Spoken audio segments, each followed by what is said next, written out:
Så når vi faktisk næsten ikke at snakke mere om det, før vi skal i gang her. Nej, så er der sgu... når man snakker om det, så kommer det. Det eneste, jeg dog vil have lov til at sige, det er Secret de kommer lige fra et opgør, og Vupa Academy kommer lige fra et opgør. Hvordan er de gået? Ja, begge hold har tabt her før kampen, den er gået i gang. Og det er altså noget, der godt kan... Du kender jeg til, for når jeg spiller godt, kan frustrere folk lidt. Der skal lidt mindre til, for man bliver endnu mere frustreret inde i gamet. Og det er altså noget, der godt kan komme til at koste i sidste ende, hvis man ikke lige kan få vendt det ordentligt. Så nu skal begge hold lige grave dybt. Så lad os få en god kamp.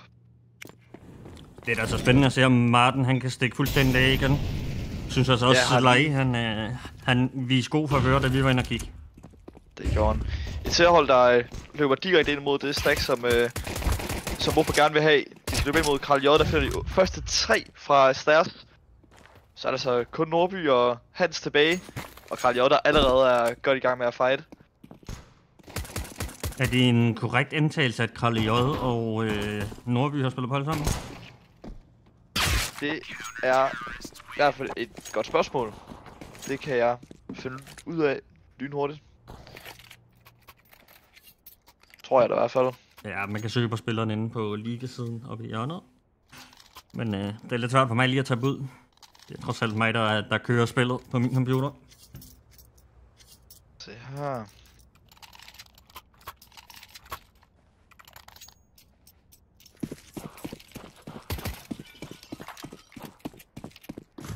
Det er ikke korrekt modtaget. Der er en, der har været os i forkøbet. Nej, der er kommet os i forkøbet, ja. Det er ikke korrekt simpelthen. Jamen, sådan kan det gå. Han har altså... spiller noget flere af de samme organisationer, bare ikke beholdt sammen. XI og Flares. Sæt den der til at gøre kort bord af runde 2. 3 gode kills med P250 fra en side af. Ja, men jeg synes ikke, vi skal fremhæve mere de der, at han rent faktisk tager alle 5. Jeg tog alle 5, jeg så det slet ikke. Jeg var i gang med at finde spillere. Ja, det er godt gået at sætte den. Du skal lige have byttet rundt op i toppen, kan jeg se. Ej, jeg kan bedre lide det sådan her lige nu. Det forstår jeg også godt. Mads Vupa, der bringer sig foran 2-0. Og næste sætning, som jeg gik fuldstændig glip af, i hvert fald de første 2. Dygtige spillere kommer lige fra efterskole, sammen med Bang Bang. 2 rigtig lovende talenter. Jeg ved ikke, om man må kalde dem talenter længere. Sætter en fed åbning for Hans, men Kjær han finder altså Kralle over på midten, og så er vi tilbage i en 4 mod 4 eller en XVX situation. Bessiks der langsomt kører frem, underpass, finder Sly, der står alene mod B-sidet.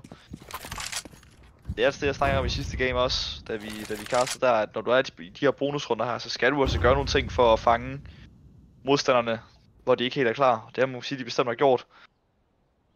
Både har haft Zetan, der har skubbet Palace, og Vessex, der har været aggressiv i underpassen. Det har pædet off indtil videre. Skal man som Secret være klar på det? Det tænker jeg da lidt, at det er lidt skidt, man ikke er klar. Jo, jeg tror, man skal passe på med at have tankegang om, at man skal være klar på alting, der kan ske, fordi så er der lige pludselig rigtig meget, der skal holde. Og det er også noget, som kan være svært at administrere, og så kan man også meget hurtigt blive frustreret, hvis man tænker, at det er en nødvendighed at holde alting. Man bliver nødt til også at tage nogle chancer i CS, og ligesom vælge, hvad man vil til at holde. Vessex med god anker spil her, får altså både Nordby og Kjær fundet, så er der så Martin alene tilbage. Er blevet spottet. Finder Vessex. Ja, tvivler på, det er nok. Bang, der langsomt sniger sig ind, men det er altså heller ikke ham, der lukker runden. Martin, der lige pludselig har fundet de første 3 spillere, men altså, sætter han på flanken her gennem apps. Er han klar på det? Det ved jeg ikke. Sætter han der altså heller ikke falder for faken her. Fornuftigt spillet. Rigtig godt forsøg af Martin på at hive runden tilbage. Finder altså 3. Gør det en del dyrere for Vupa, end hvad de egentlig lige har lyst til. Men hvad end Martin han har spist til morgenmad i morges, så skal han da bare gøre det igen. Ja, han har godt nok været godt spillende. Men til jer, der ikke ved, hvad vi... Ja, til jer, der ikke ved, hvad vi snakker om, så har vi lige set en CSN spille mod mod OB, hvor altså, det også var Martin, der top-fraggede meget. Den vanvittige er, det er, der bliver hivet fra sætneren. 242. Sætneren, der er altså op igen og spiller aggressivt her. Han spotter ham. Sætneren gør det kloge, trækker tilbage. Har fået den information, jeg gerne vil have, men han er altså stadigvæk sulten. Han vil gerne frem og finde Hans her. Og snart han egentlig får lov til det. God nade fra hans side af. Hiver altså 36 HP fra Hans. Kralle finder åbning på Nordby op i midten. Bang bang finder Sly underground. Den finder 2 styk før Kral J, altså finder også Hans. Alle de kedelige rundt og lukker den dermed. 4-0 til Vopa, der i den grad har ramt jorden løbende. Så fik vi altså lige en runde med Zetnan POV. Hvordan synes du om den runde, han lige spillede? Zetnan, han er en skidedygtig spiller. Han går ikke for langt frem. Han går lige frem og finder informationen. Så er han lige frem og snuser en lille smule mere, men altså, han laver ikke nogen fejl. Selvom man godt ved, at der er en enkelt oppe i Palace, så han ved, der ikke er et godt våben på ham, så overextender han ikke for meget i hvert fald, og giver en fordel.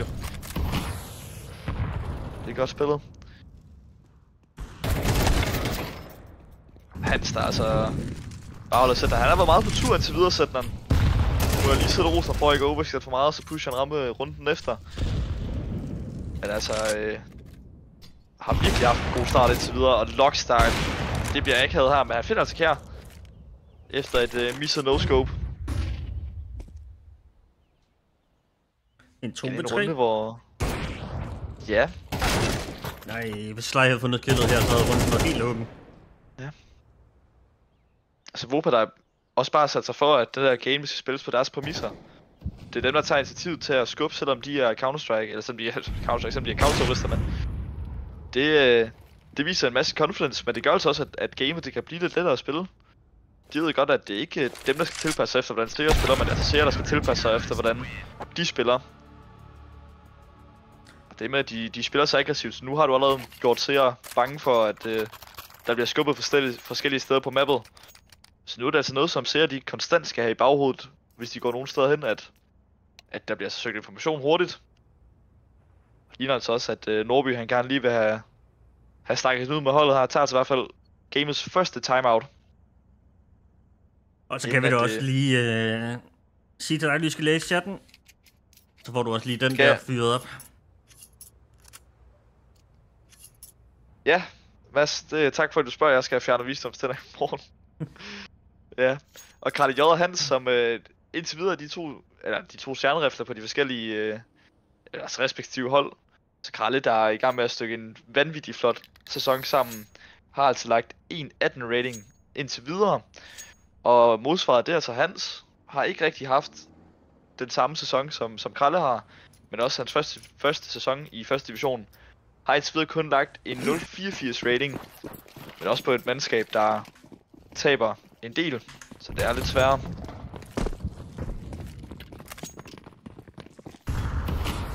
Så ser vi altså her igen et aggressivt playerblad. Det er så bang, der bliver boostet op apps.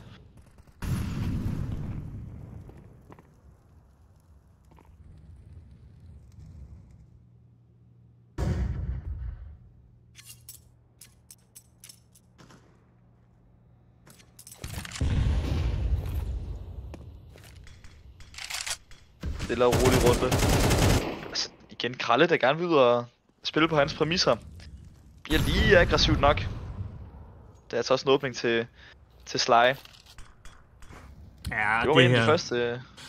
Det må være en af overtallene, ikke? Som Seracenti virkelig skal arbejde med. Men nu kommer der en flot nade ned i connector. Der er Lux, der har fundet en enkelt spotter, altså 2 spillere mere i connector. Zetnan endnu en gang aggressiv position for at tage taget hans ud. Nu kan jeg lige se i chatten, at det er et ekstra liberalt, men han altså retter mig og siger, at det er Kjær, der spiller stjernepost. Det er min fejl. Ja, det er faktisk rigtigt. Det kunne jeg også godt have sagt. Det er bare mig, der har misset noget. Det kunne jeg selvfølgelig også godt have tænkt mig selv til. Zetnan har kørt sæsonens første æbleskiver noget. Det er nok der, hvor han er brandvarm. Roger. Ja. Han har i hvert fald været godt spillende indtil videre. Gået 12-1. i de første 6 runder. Men skal jeg så ikke lige være sød mod dig, og så lige rette den til en, du gerne vil? Jo, lad os gøre det. Vil du så ikke have kær i stedet for, så har vi den til næste sammenligning. Ja, gør det. Vi er altså til 6-0 til Europa. Her Slider prøver at finde åbningsskillet. Altså helt alene. Der er altså ikke så mange trade muligheder. Kralle finder åbning. B6 over mod B-sidet her. Hans unge mandskab, der i den grad har været gode her fra starten. Bang der også finder killet på Kjær. Så har set den der simpelthen rammer Hans med hans nade op gennem Palace. Og så får han altså også det sound cue, han har brug for at vide, at han står i smoke og gemmer sig. Så er det altså Nordby og Martin alene tilbage. Nordby, der ikke helt kan få afsluttet Bang. Rammer ham 2 gange, men det er altså ikke nok. Så er Martin tilbage. Starten af Palace med bomben. Og hvis han vælger at gå mod det her A-side, så kommer han altså til at løbe ind i både Lux og Zetland. Det er også fuldstændig vanvittigt, Zetland, han er jo 13-1 jo. Ja, Zetland, han er rigtig godt spillende lige nu. Men han har altså også været aggressiv. Han har virkelig valgt at sige, at de ikke skal have et ben til jorden. Og det er kun noget, man kan respektere.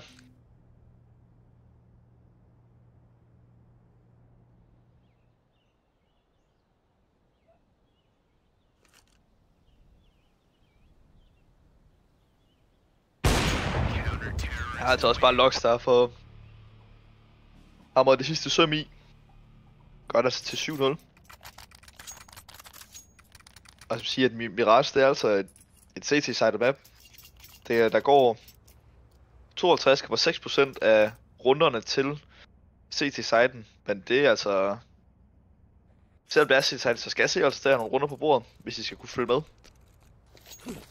Nu er over halvdelen af første halvlejs runder altså gået til Europa. Det holder altså ikke ligner, de har haft meget svar. En set threat nu. Det bliver et A-execute. Altså igen, det sæt den her, der er altså bare fremme. Finder åbningen, og så smukker han altså bare rammen af, tænker jeg. Det gør han også. Bryder altså fuldstændig de planer. Det er man altså ikke klar på C-siden, og det er jeg er lidt overrasket over det. Han har været fremme og skubbe Palace op til flere gange og ramt dem en enkelt gang før det her. Men alligevel så er det altså... der er altså ikke nogen våben i hænderne. Så ser jeg, drengene. Så Karle, det er også bare fade af smoken. De skal altså være mere klar på, at de spiller aggressivt.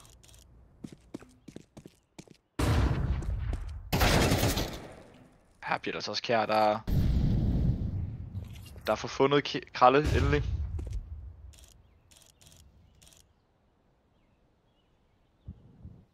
Jeg tror de spotter hinanden der. Så han ved godt, at der står Navi op mod Stairs. Altså 3 Vopa-drenge, der er over på A-sidet her. Martin spotter foden på Lux. Men han er altså ikke klar på, at han er sneaket ned. Lux finder altså derfor Martin. Så et seerhold, der ikke rigtig har svarene lige nu. Kun Kjær og Slide tilbage, og de har altså stået i rampen de sidste mange sekunder.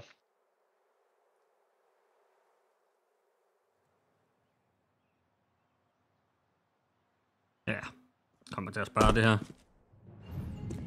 Det er ikke sjovt at spare på en T-side. De kan jo godt nok 2 af komme med ind, men altså et hold, der ikke kan købe op rundt om dem alligevel. Så har jeg brug for at se, at der bliver lavet noget med de her IK her. Og det er... Ja.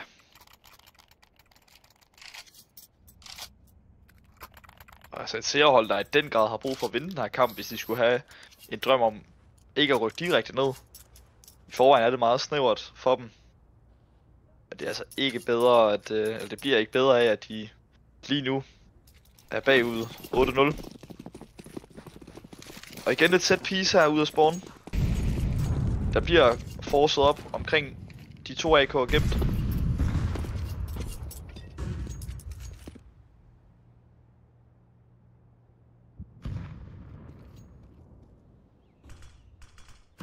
Så jeg skal op på mappet, så vi se, at Vopa de har altså taget kontrol over top midt. Så begynder de altså langsomt at kunne regne ud, hvor det her hit det kommer hen. Men spørgsmålet er, om de når derhen i tide, og så kun sætte den lige nu bag Firebox. og Nordby, der får lov til at løbe voldsomt langt ind. Zetland, der finder Nordby. Bliver altså traded tilbage af Kjær. God nade kastet fra Nox, der ovenikøber også. Den er en nade over på Marten, og så altså bare Kralle J, der smutter igennem smoken over ved bench. Finder de sidste 2. Vopa-hold, der sidder fuldstændig i førersædet lige nu.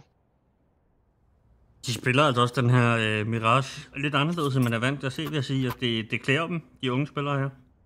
Det gør de. Og Wessex, der er jo altså lidt det samme som Ægge Episk har fået lov til at lave det her hold med en masse unge talenter. Og man må godt nok sige, at han har fået dem til at spille godt sammen. Helt klart Zetland, der i denne kamp er den store stjerne. 15-2 i 9 runder lige nu. De kan altså ikke nå noget, Vopa. De kan ikke nå noget oprykningsspil. Lox finder åbning på Kjær, og Kralle er altså med til at støtte op. Lox finder nummer 2 i runden. Bang, der også finder 2 Nordby og Sly. Spacing er begyndt at blive rough for seerdrengene. Ja. Men altså, havde det ikke også været lidt voldsomt at forvente, at Vopa Academy vil spille mere om oprykningen med et helt uprøvet mandskab? Nu skal jeg lige se, om jeg ser helt rigtigt på det. Det tror jeg altså ikke, de kan. Det er altså deres sidste kamp her. Biler du... Og OB har vundet 2 kampe mere end dem. Biler du Folketing ind eller noget? Nej, jeg tror den er god nok, medmindre jeg laver rigtig dårlig matematik. Indtil videre, Damsi, så er Vopa altså vundet 9 af deres første 17 kampe. Og spiller her deres sidste kamp, så de kan altså kun vinde 10 af den. Og det er altså OB, de har altså vundet 11 af deres første 17, så de kan altså ikke nå det. Jeg tror også, jeg har ret. Men altså, apropos det, Damsi. 13-0 i dag, og jeg hørte, du skød alle, hvad bliver så, 13 gange 5? Ja, det er 65, må det være. Ja, 65, det er rigtigt. Tillykke med at være sikret første i næste sæson, Damsi. Så er første runde, hvor Sera de er altså bare en lille bitte smule med, men de skal altså stadigvæk finde Zetland, der står og gemmer sig under Palace, og han har altså været god. Finder også åbningen, så han er kun Martin, der Sly tilbage. Finder altså også Sly og også den sidste Zetland. Han er på et helt andet niveau lige nu.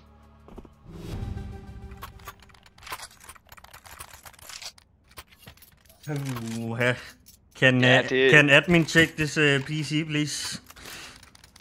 Nu ved jeg godt, at det så godt ud for Adamsi, men jeg tænkte, at et tillykke var på sin plads alligevel. 11-0 bliver det til Vopa, og nu handler det at spare mig til, at de skal altså ikke tabe 13-0. Det vil virkelig være hårdt. Og et spar som køb her, 3 Galil og 2 Magtier i sidste runde.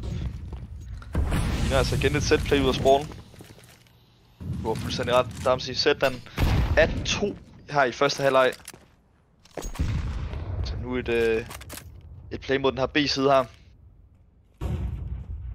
Slideren er flashes op. Hans og de andre går klar med anden user, der skal kaste sig. Bliver der så hurtigt play her. Nordby finder åbning på Zetland. Kjær finder nummer 2 på Wessex. Bang hiver dog 2 tilbage, før han bliver traded af Martin. 3v2. Og man skal lugte af, at det bliver en 2v2. Ja, 2v2. 3v2 postplan, men det bliver ikke sådan. Nox finder altså både finder 2 styk. Rigtig godt skud fra ham her. Så er der så kun Nordby tilbage. Og han har haft en sparsom første halvleg her. 1-11, og det bliver altså til 1-12. Det samme ser vi på Sly, der altså over sekunder har fået skudt en.